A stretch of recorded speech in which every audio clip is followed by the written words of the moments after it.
ಎಲ್ರಿಗೂ ನಮಸ್ಕಾರ. ಓಂ ಶ್ರೀ ಮಾತ್ರೇ ನಮಃ. ಈ ವಿಡಿಯೋದಲ್ಲಿ ನಾನು ಲಲಿತಾ ಸಹಸ್ರನಾಮ ಓದುವಾಗ ಎಲ್ಲೆಲ್ಲಿ ನಾವು ಪ್ರಮುಖವಾಗಿ ತಪ್ಪನ್ನು ಮಾಡ್ತೀವಿ ಯಾವ ಪ್ಯಾರದಲ್ಲಿ ಅಂತ ಹೇಳ್ತಾ ಹೋಗ್ತೀನಿ.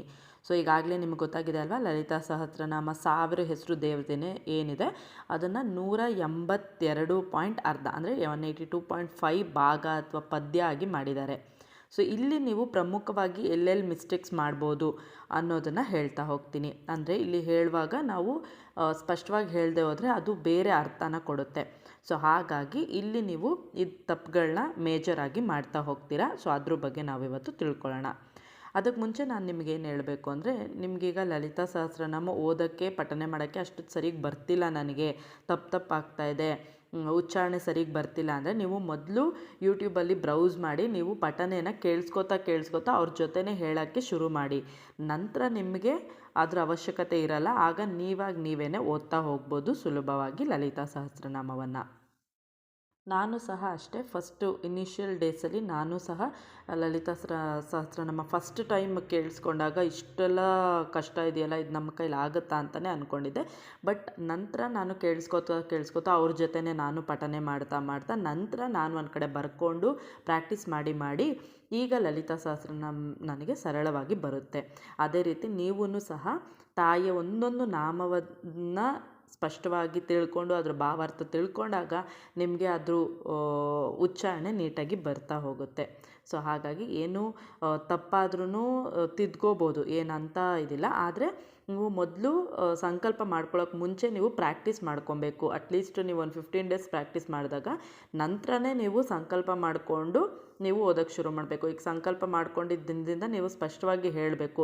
ಇಲ್ಲ ನಮ್ಗೆ ಹೇಳೋಕ್ಕೆ ಬರಲ್ಲ ಅಂದರೆ ಪಠಣೆನ ಕೇಳಿಸ್ಕೊತೀನಿ ಅಂತ ಮನಸ್ಸಲ್ಲಿ ಸಂಕಲ್ಪ ಮಾಡ್ಕೊಬೇಕು.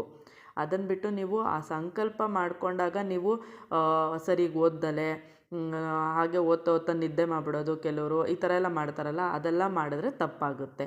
ಸೊ ಅದು ನಿಮಗೆ ಒಂದು ತಪ್ಪಿನ ನಿಮಗೆ ಪಶ್ಚಾತ್ತಾಪ ಆಗ್ತಾ ಇರುತ್ತೆ, ಅಯ್ಯೋ ನಾನು ಸರಿಗೆ ಓದಲಿಲ್ವಲ್ಲ ಅಂತ. ಹಾಗಾಗಿ ನೀವು ಸಂಕಲ್ಪ ಮಾಡ್ಕೊಬೇಕು ಅಂದಾಗ ನೀವು ಸ್ಪಷ್ಟವಾಗಿ ಓದಬೇಕು. ಇಲ್ಲ ನಾವು ಜನರಲಾಗಿ ಲಲಿತಾ ಸಹಸ್ರನಾಮವನ್ನು ಕೇಳಿಸ್ಕೊತೀವಿ ಅಂದರೆ ಕೇಳಿಸ್ಕೊಳ್ಳಿ. ಡೈಲಿನೂ ಕೇಳಿಸ್ಕೊಬೋದು. ಇಲ್ಲ ನಮಗೆ ಟೈಮ್ ಇಲ್ಲ ಅನ್ನೋರು ಪ್ರತಿ ಶುಕ್ರವಾರ ಕೇಳಿಸ್ಕೊಬೋದು. ಇಲ್ಲ ನಮ್ಗೆ ಅಷ್ಟು ಟೈಮ್ ಇಲ್ಲ ಅನ್ನೋರು ಪೌರ್ಣಮಿ ತಿಂಗಳಲ್ಲಿ ಒಂದ್ಸಲಿ ಹುಣ್ಣಿಮೆ ಬರುತ್ತಲ್ಲ ಆ ದಿನವೂ ಕೇಳಿಸ್ಕೊಬೋದು. ಇಲ್ಲಿ ಮೇಜರ್ ಮಿಸ್ಟೇಕ್ಸಲ್ಲಿ ಮೊದಲೇದು ಯಾವುದು ಅಂತ ನೋಡೋಣ. ಇಲ್ಲಿ 15th ಭಾಗ ಅಥವಾ ಪದ್ಯದಲ್ಲಿ ಒಂದು ನಾಮ ಬರುತ್ತೆ. ಏನಂದರೆ ಲಕ್ಷರೋಮ ಲತಾ ಆಧಾರತ ತಾಸ ಮುನ್ನೇಯ ಮಧ್ಯಮ. ಇದು ಪೂರ್ತಿ ಒಂದೇ ಹೆಸರು. ಇಲ್ಲಿ ನೀವು ಏನು ಮಿಸ್ಟೇಕ್ಸ್ ಮಾಡ್ತೀರಾ ಅಂದರೆ ರೋಮ ಲತಾಧಾರ ತಾಸ ಮುನ್ನೇಯ ಮಧ್ಯಮ ಅಂತ ಓದ್ಬಿಡ್ತೀರಾ. ಅದು ಬರೀ ಲತಾಧಾರ ಅಲ್ಲ, ಲತಾ ಆಧಾರ ಅದು. ಸೊ ಅಲ್ಲಿ ಮತ್ತು ತಾಸ ಮುನ್ನೇಯ ಮಧ್ಯಮ, ಆ ತಾನ ಅಲ್ಲಿಗೆ ಹಾಕಬೇಕಾಗುತ್ತೆ. ಇದೊಂದು ಮೇಜರ್ ಮಿಸ್ಟೇಕ್ ಆಗುತ್ತೆ. ಇದು ಕಂಪ್ಲೀಟ್ ಒಂದು ನಾಮ. ಇನ್ನು ಎರಡನೇದು ಬಂದು 21ನೇ ಪ್ಯಾರ ಅಥವಾ ಭಾಗದಲ್ಲಿದೆ. ಈ ಪದ್ಯದಲ್ಲಿ ಒಂದು ಹೆಸರು ಏನು ಬರುತ್ತೆ ಅಂದರೆ ಸರ್ವಾರುಣ ಅವಧ್ಯಾಂಗಿ ಸರ್ವಾಭರಣ ಭೂಷಿತ ಅಂತ ಬರುತ್ತೆ. ಇಲ್ಲಿ ಸರ್ವಾರುಣ ವದ್ಯಾಂಗಿ ಅಂತ ಹೇಳಬಾರ್ದು. ಅಲ್ಲಿ ನಾವು ನಾಮದ ಒಂದು ಏನಾಗಬೇಕು, ಅಲ್ಲಿ ಎಲ್ಲಿ ನಮಗೆ ಛಂದಸ್ಸು ಹಾಕಬೇಕು, ಎಲ್ಲಿ ನಮಗೆ ಸೇರಿಸ್ಬೇಕು, ಇದೆಲ್ಲ ಗೊತ್ತಿರಬೇಕು. ಸೊ ಇಲ್ಲಿ ನಾವು ಓದುವಾಗ ಸರ್ವಾರುಣ ಅವಧ್ಯಾಂಗಿ ಸರ್ವಾಭರಣ ಭೂಷಿತ ಅಂತ ಓದಿದಾಗ ಅದು ಒಂದು ನಾಮ ತಾಯಿದಾಗುತ್ತೆ. ಅಲ್ಲಿ ತಿರುಗು ಮಧ್ಯ ಬ್ರೇಕ್ ಮಾಡಬಾರ್ದು.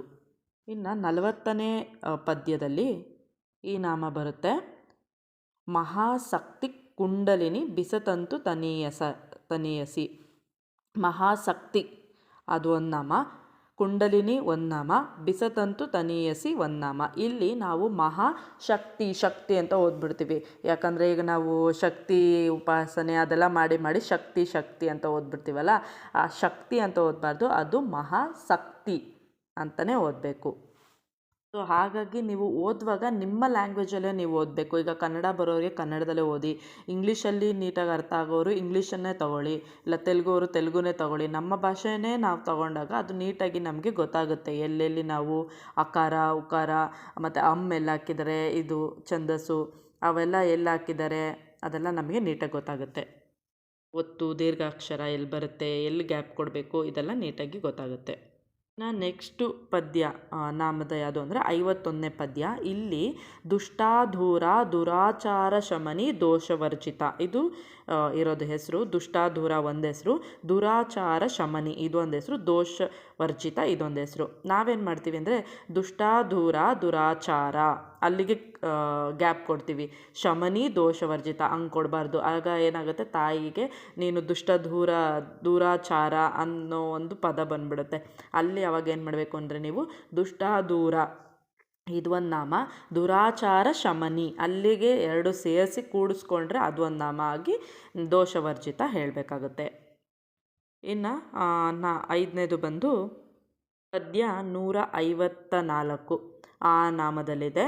ಇಲ್ಲಿ ಮೂರ್ತ ಅನಿತ್ಯ ತೃಪ್ತ ಮುನಿಮಾನಸ ಹಂಸಿಕ ಅಂತ ಹೇಳ್ಬಿಡ್ತೀವಿ. ಅಂದರೆ ಮೂರ್ತ ಒಂದು ಹೆಸರು, ಮೂರ್ತ ಅಂತ ಹೇಳ್ಬಿಡ್ತೀವಿ, ಅದನ್ನು ಎರಡು ಜಾಯಿನ್ ಮಾಡಿಬಿಡ್ತೀವಿ. ಅದು ಹಂಗಲ್ಲ, ಮೂರ್ತ ಅಮೂರ್ತ ಆ ಸೇರಿಸ್ಬೇಕಲ್ಲಿ. ಆಮೇಲೆ ನಿತ್ಯ ತೃಪ್ತ ಅಲ್ಲ, ಅನಿತ್ಯ ತೃಪ್ತ ಮುನಿಮಾನಸ ಹಂಸಿಕ ಇದೊಂದು ನಾಮ. ಸೊ ಅಲ್ಲಿ ನೀವು ಆ ಕಾರ ಹಾಕಬೇಕಾಗುತ್ತೆ. ಮೂರ್ತ ಅಮೂರ್ತ ಅಂತ ಬರ್ದು ನಿತ್ಯ ತೃಪ್ತ ಅಲ್ಲ, ಅನಿತ್ಯ ತೃಪ್ತ, ತಾಯಿ ಯಾವಾಗೂ ತೃಪ್ತಿಯಾಗಿರ್ತಾರೆ ಅನ್ನೋ ಒಂದು ಸೂಚನೆ ಇದಾಗಿರುತ್ತೆ. ನಂತರ 113ನೇ ಪದ್ಯ. ಇಲ್ಲೂ ಅಷ್ಟೇ ಅಗ್ರಗಣ್ಯ ಚಿಂತ್ಯ ರೂಪ ಅಲ್ಲ, ಅಚಿಂತ್ಯ ಹಾಕಬೇಕಾಗುತ್ತೆ. ಕಲಿಕನ್ಮಶ ನಾಶಿನಿ ಎಲ್ಲ ಪ್ರಮುಖವಾಗಿ ನಾನು ಮಿಸ್ಟೇಕ್ಸ್ ಮಾಡ್ತಿದ್ದಿದ್ದು. ಸೊ ಹಾಗಾಗಿ ನಿಮ್ಮ ಹತ್ರನೂ ಇದನ್ನು ಹೇಳ್ತಾ ಇದ್ದೀನಿ. ಇದನ್ನೆಲ್ಲ ನೀವು ಸರಿಪಡಿಸ್ಕೊಂಡು ಲಲಿತ ಸಹಸ್ರನಾಮವನ್ನು ಓದಿ. ಧನ್ಯವಾದಗಳು.